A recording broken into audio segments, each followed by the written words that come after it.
Aloha, y'all. It is Freya's Day, Friday, the 8th of April.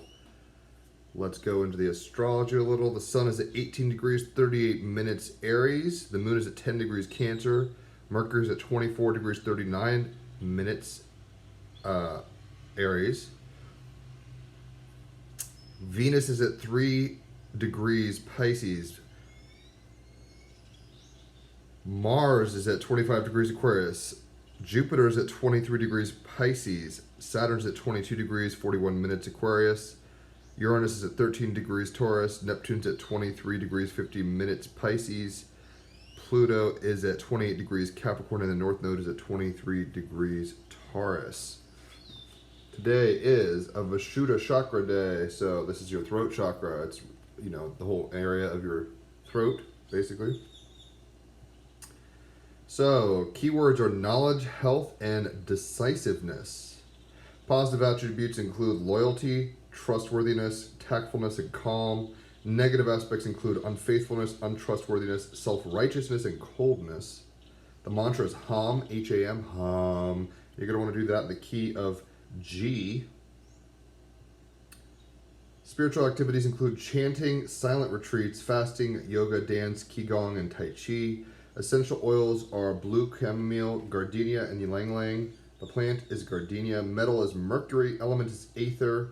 Crystals are turquoise, blue agate, and aquamarine. And the soul lesson is expressing divine will. So today on this throat chakra day, this Vishuddha chakra day, you are going to be able to speak the beautiful truth, Freya's day also. So the beauty of Freya, the power of Freya. Let's go ahead and get into some cards. It's pretty humid here today. Wouldn't surprise me if it starts raining here in a second.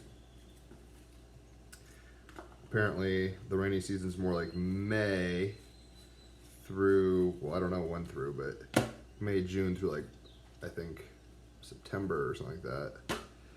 But let's go ahead and see what wants to pop. We've got the Princess of Pentacles. In this deck, the Princess is the Page energy. So this is the most immature, essentially, of the court cards. Doesn't mean it's always bad, but it just, it goes typically Page, Knight, Queen, King, and this would be the Page energy. But in this deck, they call it the Princess. So, the Princess of Pentacles is as follows. It is an earth sign, so if you're a Taurus, Virgo, or Capricorn, this is naturally your suit. And it goes as follows. The Princess of Pentacles is the airy, like the intellectual, kind of mercurial, playful part of what? Earth. Groundedness, materiality, logic, embodiment, right? Be observant and resourceful. Look to the little details. Enjoy collaboration. The Princess of Pentacles, I value all of life. A powerful synthesis of both the imaginative and practical, and that's very Jupiter conjunct Neptune and Pisces, and a moon in Cancer. It's like this imaginative kind of flowy state with the practical Mars and Saturn in Aquarius, North Node of Taurus, Uranus and Taurus. So, a powerful synthesis of both the imaginative and practical, this discerning and a hugely resourceful Princess of Pentacles is acutely aware of the responsibilities we share as custodians of this remarkable planet. Deeply committed to the principles of ecology and evolutionary biology, she wants to live as consciously as possible, innovating solutions to sustain and restore the Earth's living ecosystems. The bare trees represent the devastating ways we are still poisoning the Earth. The Princess stands inside an old nuclear cooling tower. Alluding to the controversy surrounding nuclear power, a beanstalk offers a way out, right? North Node, it's this plant that's reaching out, North Node in Taurus. A beanstalk offers a way out. The sun at the summit reminds us that change is afoot. Uranus and Taurus, Pluto and Capricorn, change is afoot. Solar energy and wind power have superseded nuclear sources in 3 of the 4 largest world economies, led by China. The Princess of Pentacles is an imposing figure, stunningly pregnant, fecund with the possibilities of bringing the Earth back to life. A strong, carnivalesque, and shamanic presence, she carries the didgeridoo, the world's oldest instrument whose haunting primal sound heals the land and its people with the power of breath. She is dressed like a magician with her cape, Her red shoes lay discarded at her feet. They pay homage to David Bowie's Let's Dance. Let's dance, right? That song. She doesn't wear them because she doesn't want to draw attention to her high economic status and power, preferring to go barefoot, earthbound. She is deeply in tune with the principle of Gaia, which regards the earth as a self-regulating organism. Its elements of air, oceans, and land surfaces form a complex, interrelated system that supports life.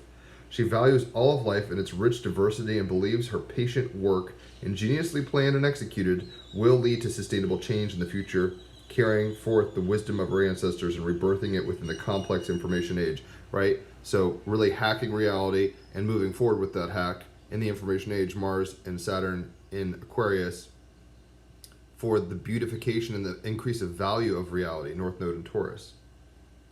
And she's doing this in a very nurturing way, Moon in Cancer. Many in the previous generation sadly lost their way, South Node in Scorpio. Bewitched by media and consumerist lifestyles, obsessions, kind of emotional blockages, is that South Node in Scorpio. She painfully sees the fruitlessness of that path. Barren, polluting, devoid of the nourishment so many yearned to fill themselves up with, right? Because the moon is in Cancer, we do want to feel that nourishment and that satiation of the emotional reality. Practical and ambitious, she is drawn to those who share her vision and industrious nature, Mars and Saturn in Aquarius, often collaborating brilliantly to achieve long-term aims. The Princess of Pentacles invites us to consider how we are making solid, grounded foundations and preparations for what we ultimately value and hope to achieve in life. It suggests that we have much in abundance already and not to squander precious resources frivolously. She reminds us to seed, plant, and grow our vision one step at a time, one foot in front of the other, kind of doing it that way. Ooh, a bird. Really pretty bird, actually. Oh, there it went. Just came in right in front of me. It was a pretty bird, but it was gray, so it was like a beautifully gray bird. Odd. Anyway, the Princess of Pentacles is the card today on this Freya's day, on this Vishuddha chakra, throat chakra day. You can probably hear all the birds singing, their throat chakras clearing up. Princess of Pentacles, the airy, the intellectual, playful part of earth, practical, grounded, and material. Be observant and resourceful, look to the little details, enjoy collaboration. And with Mars and Saturn in Aquarius, we really can enjoy doing the work. Mars, our ego selves, doing the work as an Aries sun, as a solo artist, whatever, in congruence, in collaboration with others, Saturn in Aquarius, right? It's not all about us and only us. And the shadow of Sun in Aries, Mercury in Aries, is that we are just consumed with our passions and our desires. She has fun. She knows how to dance and she wears red like Aries, but she's aware of her surroundings. She's aware of the evolution of reality and how to grow through it, North Node in Taurus. She isn't just self-obsessed, South Node in Scorpio. She's being nourishing and helpful in this environment and really bringing life to it and bringing sustainability to it, Moon in Cancer. So we ourselves should be doing that. And not to get, all political because it was like, oh my gosh, nuclear is bad. It's like, no one wants a Chernobyl or a Fukushima, obviously, but if we do it right, maybe it's okay. But that's really, like I said, a political thing. We need to speak our truth. If you're very against nuclear power, speak that. If you're very for nuclear power, speak that. That way people have a better understanding, like myself, of the pros and cons and can make more well-informed decisions in order to be better stewards of the planet. Instead of just kind of pulling a lever that appeals to our eyeballs. It's a weird kind of anecdote, but when John F. Kennedy went against Nixon, anybody who heard the radio address, and I'm not a fan of Nixon by any means, anybody who heard a radio address thought Nixon won. But anybody who saw the, young, suave JFK voted, were swayed by him. And that's just consumerism kind of 101, pop culture. So let's not be swayed by bumper stickers that make us feel a certain way. Let's get the facts. I don't actually know what the facts are concerning nuclear. I just know I was in Hawaii when Fukushima happened, and that was not a fun situation. Four of Cups. Wow, this is a ghoul. Looks like Gollum as the clarifier. So, with the moon in Cancer, it's like this is a flood of emotions. Venus in Pisces, Neptune and Jupiter conjunct. This is not only a graveyard, it's like Louisiana graveyard after a rainstorm. So what we really want to be doing, though, with the Princess of Pentacles, this Page of Pentacles energy, is planting seeds and letting them grow, knowing that emotional discomforts may happen. I'll read briefly what this clarifier card is. If you're a Cancer, Scorpio, or Pisces, you're a Cups suit naturally. So, and because there is a lot of the Moon in Cancer, Venus in Pisces, Neptune and Jupiter conjunct in Pisces, there's a lot of water energy right now. So not terribly shocked that this came up as the clarifier. I am hurt and poisoned by life. Rebuild your life to receive blessings. Be grateful for what is around you. Emotional overwhelm, right? Hurt and damaged by life. Like she's in a nuclear reactor. I was just talking about Fukushima. That was how we poisoned our oceans and, you know, really got hurt by that. It was a shitty situation altogether, you know, a tsunami and earthquake situation. But sometimes the emotional overwhelm could be quite a bit. And in order to get through that emotional overwhelm, we really do need to nourish ourselves emotionally, Moon in Cancer, but be doing it in a vibrant and alive way. Aries, Sun, Mercury, right? And she's dancing. Even without shoes, she's still wearing red and being powerfully drawn towards growth. We can't just sit there and wallow in our misery or wallow in our mistakes. We can sing the blues. We can speak our truth and say, oh my God, I'm having a bad day. But you don't want to just sit there and wallow in, I'm having a bad day. My life sucks. I'm going to kill myself. I'm going to go drink. Or, you know, whatever, that kind of stuff. You want to be like, you want to speak it and say, oh my gosh, this isn't a great day. And then start flipping the script and be like, but I'm grateful that I'm alive at all. I'm grateful I'm not like up to my neck in Fukushima radioactive water. And I'm grateful that I can speak and articulate and I don't have mental health issues, you know, like developmental issues or whatever, right? We want to be able to say and speak clearly in order to let our hopes keep rising. If we get overly emotional, and we're going to be pretty emotional today, I have a feeling. It looks like it's going to rain. Water is probably just part of the mix today. So what we want to be doing is moving towards the light, towards the sun, the hope, life, knowing that, you know, to every two there is a fro. Every good day has a bad day. There's a yin-yang kind of correlate to things. So when the speed bumps come, and they will, you don't just bail out of your car and, you know, your tires fly off and you're just like, holy shit, ha, I see these kids running to the bus. The bus is here, and they are like 50 yards and less running to this bus. Hopefully the bus person saw them, or else they got a much longer walk to school or have to get their parents if they're even around to do that. These are farming kind of kids, so I don't even know if their parents are around. Yeah, the bus saw them. All right, so we got protection. And that's one thing that's going to help with this emotional overwhelm, right? That's one thing that helps us speak our truth from the Vishuddha chakra more clearly. When we're like, the truth, divine will is speaking through me and I'm protected. You know, I'm moving through life with a playfulness and a lightness, but I'm protected because of integrity, North Node and Taurus. Saturn and Aquarius, it's like you could be inventive and ingenious and also integrous. One doesn't negate the other. You don't just have to be this, like, you know, crazy mohawk wearing, I mean, nothing against mohawks. You don't have to be wearing, you know, I'm just using cliches now, kind of a stud jacket mohawk wearing kind of rebel, or a straight-laced kind of work, you know, from the cubicle person. You can be working towards good and be radical, and it doesn't have to be like overt. And because we might feel this emotional overwhelm, we're going to be wanting protection, that security. So, and Stacey DeMarco's been on the podcast a few times, or once. David DeAngelis has been on a few times. So check out the Team Rabbit Hole podcast if you haven't. Stacey DeMarco's Animal Oracle deck. I got this in Australia when I was there, in Gold Coast, one of my favorite cities. Really, really nice beach. So, 84, on page 84, Lioness, protection. You are strongly protected right now, so claim it. If you say this kind of truth, I am protected. I am, it's almost like, I am woman, hear me roar, right? Well, she felt the power to say that. The lady who sang that actually was the lady who sang in, I forget her name, but I know she was the singer in Pete's Dragon, the Disney film, if you've ever seen that. Really good singer. When I have my guitar and I'm covering songs on these card jams, and in general, I play a Candle in the Water oft, because it causes me to get all verklempt emotionally, very Moon in Cancer. But the point is, when you know something, speak it. And sometimes you have to fake it till you make it and say abracadabra, and then the lights come on. It's like clap on, lights come on. So you have to make the action. Sometimes you have to vocalize the thing in order to flip the script, flip the perspective. Things could look dark and very unsafe sometimes if you're not speaking or thinking from a place of protection. So you are strongly protected right now. You are invited to embrace your authenticity and be unafraid, and to wisely express your emotions, right? Express your emotions. Vishuddha chakra, moon in Cancer, Venus in Pisces. It's okay to talk it out and say, I don't like what's happening, or I'm very confused, or I don't know which way to go. Like personally right now in my own life, I'm like, do I go back to school? Do I just settle for a regular job? Do I pursue art and music and mysticism like this? I really don't know what to do, but I'm not freaking out about it because I feel protected. It's like no matter which way I go, I'll be fine, right?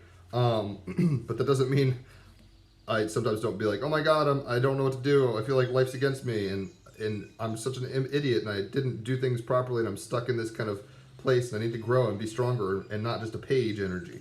As it's Sun and Moon Gemini personally, that page energy is really real to me. But this is about embracing your authenticity, right? You are an individual, Aries Sun, Mercury in Aries, and be unafraid to wisely express your emotions, Moon in Cancer. To protect others, Saturn in Aquarius, we must learn to develop strength in ourselves, Sun in Aries, and to know the power of restraint, right? When to hold back, when to not, which is what real power involves. And that's what the beauty of samurais was. You know, they had swords and they could cut you in half, but they didn't just run around lopping people's heads off. They acted as stewards, right, of the environment, like she is, stewards of the local environment, in order for, you know, people to feel less overwhelmed emotionally by chaos, basically. They were kind of like, oh, it depends on the whole situation. Not every samurai was like, you know, an ace, but they were basically sheriffs of, you know, not of Nottingham style, but more like, you know, Wild West, where it's like, okay, we're going to make sure that bandits and, you know, shogunates and all these people don't fuck you over. So anyway, so real power involves restraint, and that's that Saturn-Mars conjunct in Aquarius, where it's like, you know, how to tap into your power, Mars, your action, your ego. The best is to get it dialed the fuck in and no superfluous moves. If you play around a little, that's okay. I mean, right? It happens. Don't beat yourself up, but take it seriously. So mythos. In many temple artworks, the lion-headed Egyptian goddess Sekhmet strides powerfully towards the pharaoh. Her protection is extended to him and around him, effectively providing security and physically safeguarding him, particularly in times of war. Aries Sun, Mercury in Aries. After winning a terrible battle, Sekhmet maintained her battle rage and bloodlust. It's kind of like berserker mode. She looked around her and wished to still kill and spill blood. I mean, people think Freya is this like chill-ass goddess. She was also a warrior, right? So very Freya energy too. The people trembled and the gods noticed. The god Ra turned the Nile red so that it looked like blood and invited Sekhmet to quench her thirst there. She drank and drank, but the river was not blood, but beer. Venus in Pisces, Jupiter conjunct Neptune in Pisces. Her bloodlust was curbed by her intoxication, and she became peaceful again. And I'm saying that because Pisces is ruled by Neptune. Neptune is about like drugs, drunkenness, illusions, delusions, tricks of the mind. You know, mind. Oh my gosh, it's beer. No, it's not. It's blood. It's beer, actually. In ritual, the priestess of Sekhmet would intoxicate themselves. The priestesses of Sekhmet would intoxicate themselves and encourage worshippers to do the same in order to both connect themselves to the goddess and reduce her destructive energy. That's kind of an interesting sight, I'm sure. Everyone comes to the temple, they're just like smashed and like, Sekhmet loves you, drink. It'd be pretty interesting stuff, I imagine. The animal. Oh, what up, Lisa? I still want to get you on the podcast. You're in Australia, so this is an Aussie herself. So, lions have been referred to as the king of beasts because of their sheer power and proud roar. That Aries sun. We have this ability to really tap into this primal, not rage necessarily, but this vibrancy of life that's aggressive. While the lion's mane is probably the most recognizable thing about these big cats, the lioness is the powerhouse of the two. I'm reading Jurassic Park with my fiance right now, and it's like, we made all the dinosaurs female. It's like, yeah, they can kick ass and take names. Lionesses are hypercarnivores and do all the hunting, communicating to their pride members by complex verbalizations. Lionesses hunt in teams, very Aquarius and Aquarius Saturn. They hunt in teams, Mars conjunct Aquarius and Saturn. Mars conjunct Saturn and Aquarius. I can't speak right now. Lionesses hunt in teams, teaching younger females, right? Teaching younger females, the Princess of Pentacles, teaching younger females to do the same. And these complex vocalizations coming from the throat chakra. And with this moon in Cancer, it's like maternal kind of like they keep emotional check, of the tribe through femininity. Females and Venus in Pisces, you see how I'm seeing all this. Females are more than capable of bringing down large prey, such as buffalo or giraffe that weigh over a ton. In teams, lionesses have been able to bring down elephants. So never think something's, don't be overwhelmed by the size of a project. Don't think this can't happen. Use your head, play around, acquire the help of others, and then speak it into existence. Make it so. Females are social animals and live in groups of relatives. Very Moon in Cancer, they stay in the family. There's a dominant male that provides protection and mating opportunities, although the females will get involved in defense, particularly if they have cubs, like, mother bear kind of energy, Cancer Moon stuff, Aries Sun. It's like, I'll kill you for my child. The magic. If you have ever seen a lioness in the wild, you will immediately understand the nature of the magic of this magnificent feline. Lionesses are hugely powerful and work as teams to bring down prey and to protect their young. This contrast of lethal power, Aries Sun, and tender protectiveness, Moon in Cancer, is the key to lioness magic. Plug into lioness magic in situations when you need responsible power, right? When we have power but we want to be responsible with it. And when you need some help in restraining a destructive energy such as rage. And sometimes we can feel emotionally victimized to the point where we want to, despite all my rage, I'm shouting at the top of my lungs, I'm still just a rat in a cage, and you feel like you're helpless now out to sea or whatever. We really, that's when we have to do the sniffing salts, and really the sniffing salt is speak the truth and be like, all right, I'm not going to die here. And if you are going to die, just be like, well, I will rest in peace. I'm coming to terms with my death. I doubt you'll die though. Usually it's all in our heads, right? So you're protected more than you realize, and what you need to be doing is tapping into the responsible Saturn in Aquarius power, Mars conjunct Saturn, ability to kind of make decisions quickly and act, Aries Sun, in an intuitive way, Moon in Cancer. You can't, don't just be like, freak out. Just be like, all right, what's the situation? What can I do? Princess of Pentacles, Page of Pentacles, right? You're starting to make sense of your reality and work and dance with it. So symbologies: lion-headed woman, fire, lion, claws, blood, beer. It sounds like a pretty gnarly, if you were like, oh, real estate for sale, there's fire, lion, claws, blood, and beer. It's a pretty hardcore description. Status is vulnerable, so they're not extinct or anything, but they're vulnerable because people, kill them, I guess, or whatever happens. But we need to be speaking our truth powerfully today. On this Freya's Day here in Costa Rica, in the Americas, in Australia, it's probably Saturn's Day by now, but I'm not exactly sure.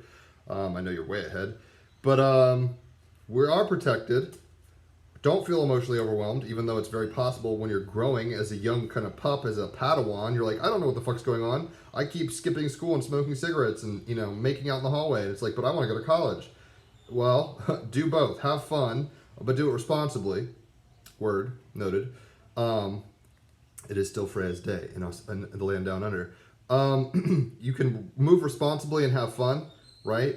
It's this airy part, like this fun, hip kind of let's dance. But make sure you're fucking dressed for the ball, because you're gonna pop out of here and it's gonna be a whole new world. So don't think you're just stuck emotionally. You are protected. You're moving towards great stuff. You have the power of speech and prayer. I mean, this is what prayer and chanting and I think it's the King and I is like, whenever I'm afraid, I whistle a little tune, and I forget the tune, so I'm just totally.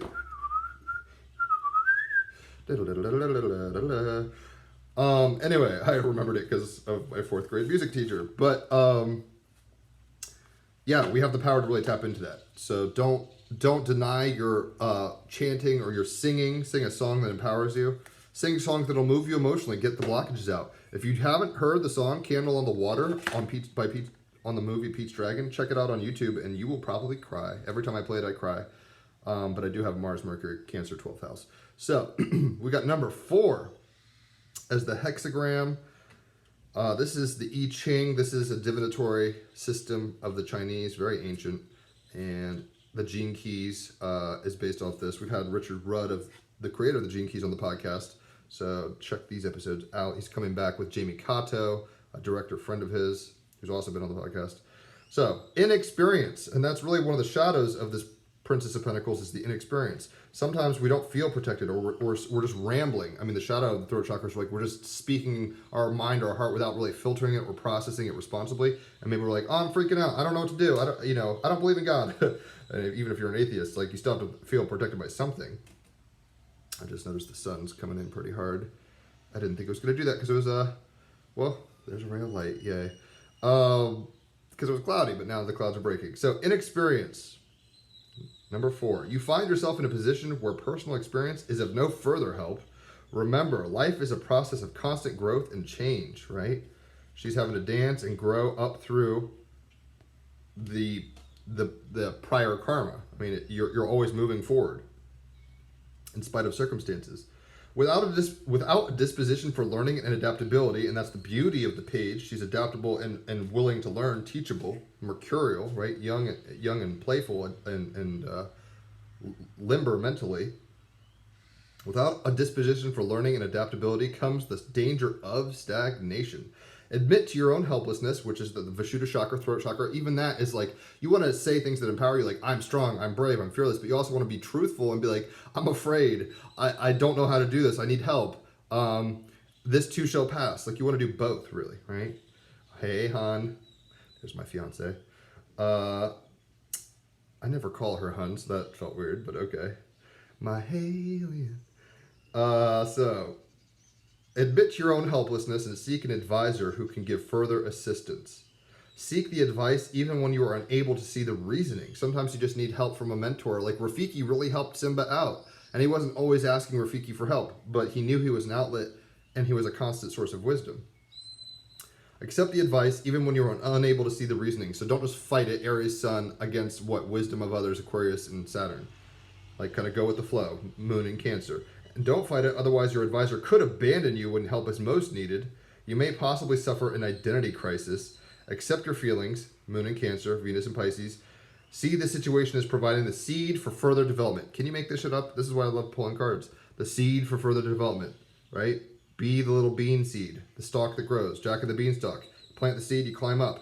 But you have to move forward with some level of mental, emotional protection, because right now we might be feeling very vulnerable and kind of overwhelmed and being like, what the fuck is life? What's going on? I said, hey, right? That's at least singing it and vocalizing it. Sometimes to just sit there and go, I don't know what's going on mentally. Like, you'll go on loops, and we need to kind of wring the towel out, so to speak, emotionally and move forward. But this inexperience is coming to terms, right? Where it's like, you might feel really close to the edge and you could reach the beauty, but you got to be careful because you might fall in. So, one more card, and then I'm going to go talk to my fiance. So, this is a stone or crystal or whatever comes up, and you can quantumly entangle with this. You don't have to actually own it, but if you do, plus 10 points. And we've got kunzite. Whoa, it's really bright on that. Kunzite. What it is, a high vibe lithium infused lilac pink stone that glows with an energy that could be described in a word as cuddly. Very Moon and Cancer, Venus and Pisces. Who needs it? Anyone with a heavy heart about something, right? Four of Cups clarifier. Our hearts could be very heavy and confused. And we need to be calling Vishuddha chakra, throat chakra, the protection in to feel like we're not getting fucked by life, basically. Anyone with a heavy heart about something, collectors of good vibrations. Venus and Pisces, right, on a Freya's day. I'm digging them good vibrations. Where to put it? Place on your heart and breathe deeply of kunzite's cotton candy essence, or hold it in your left hand and whisper sweet nothings to yourself. See, once again, it's talking about vocalizing this stuff. Don't just hide it under a bushel. Speak it out. Even if it's just little things like, I'm watching this really funny show on Netflix called, I think it's like I'm Old Enough or something like that in Japanese. And it's like 3 or 4 year olds going on errands for the first time, and sometimes they have to have little reminders from the mom. It's like, you're brave, you can do this, because they're, you know, going out and walking like a kilometer in the city and getting, you know, fish from the market for dad or whatever crazy shit that would really fuck with a kid's mentality if they're basically barely sentient, 2, 3, 4 years old. So sometimes we just need to hold it, you know, hold these things in our heart and whisper sweet nothings to yourself. The last episode I just saw was this little girl being like, I'm so smart, I'm a genius. And it's like, oh my God, she's hilarious. But these are the positive affirmations we need to be telling ourselves, not from an egoic place, Mercury and Sun and Aries, but from a place of building that confidence emotionally, Moon and Cancer, which is okay. When to use it? Call on kunzite after a breakup or a major disappointment, 4 of Cups. Or when you're beating yourself up about something, Saturn and Aquarius with Mars. You don't need permission to be here. Pluto and Capricorn. Maybe sometimes we're like, why the fuck am I even here? You don't need permission to be here. You belong. If you forgot that, pause, tap into kunzite's pink prismatic vibration and let love rule. This is open up your love channel. So I think the way in which we do that right now is to admit vocally, you know, through song, through what, dance even, she's dancing, admit to ourselves that we aren't masters of the universe. We're here to learn. It's a school. Sometimes you can feel overwhelmed. I mean, there's been times when I went into a job interview, and before I even get there, I just get so overwhelmed, like, fuck this, I don't want to do this, and I just walk away. Now, was that my intuition red lighting? Was that my fear overwhelming me? Debatable either way. But one needs to walk into these situations, any situation really, and say, I am protected fully by the divine. God wants me to prosper. Life wants to move through me, work through me. And even though, you know, sometimes you feel like the storms are overwhelming, it's part of growing pains, and you're growing towards different versions and levels of yourself. So that happens. And admitting that in experience and trying to find the wisdom of others, seeking out counsel, words of encouragement to yourself, but counsel and wisdom from others spoken to you in a very kind of loving way, opening up your loving channel with the Kunzite is the name of the game and the answer for us on this Freya's day. So hopefully you've enjoyed this. If you have, leave a tip or get a reading. $33 for an hour of cards, $88 for 3 hours of astrology, $111 US dollars, I should say, because people from other places are watching. 111 USD for both. That's like 4 or 5 hours of talking with me about your life and situation and know thyself. Pretty hardcore. So it's a lot of fun. 5 stars only. Check out the podcast. We had one scheduled yesterday, but the lady had food poisoning, so we didn't do it. And yeah, the Team Rabbit Hole podcast. Lisa, I wanted to get her on. It's been like a year or two of back and forth. I think she even had a child. And she's an artist, and I want to get her on. But scheduling in international time zones, because my co-host is in Vienna, Austria. I'm traveling usually, but in the northwestern American kind of area. I'm rambling, but the point is, check out the podcast. Still want you on, Lisa. And holler for readings. Like I said, 5 stars only, so you'll get value for really not that much money, quite frankly, compared to a lot of astrologers and tarot readers. And check out the podcast, holler for reading. Yeah, and enjoy your Freya's day. It's a beautiful day. If you can, sing a song or listen to some music that'll open up your heart, right? And just laugh at the fact that you're an amateur kind of running through it. You know, it's a first time. I mean, not in a reincarnational sense, but this is the first time you've ever had this life. You're gonna have pockets of overwhelm. You are protected. It's okay. But sometimes you just need to let it out. And that's the name of the game today. Adios. I'll catch you all tomorrow and enjoy your Freya's day. Bye.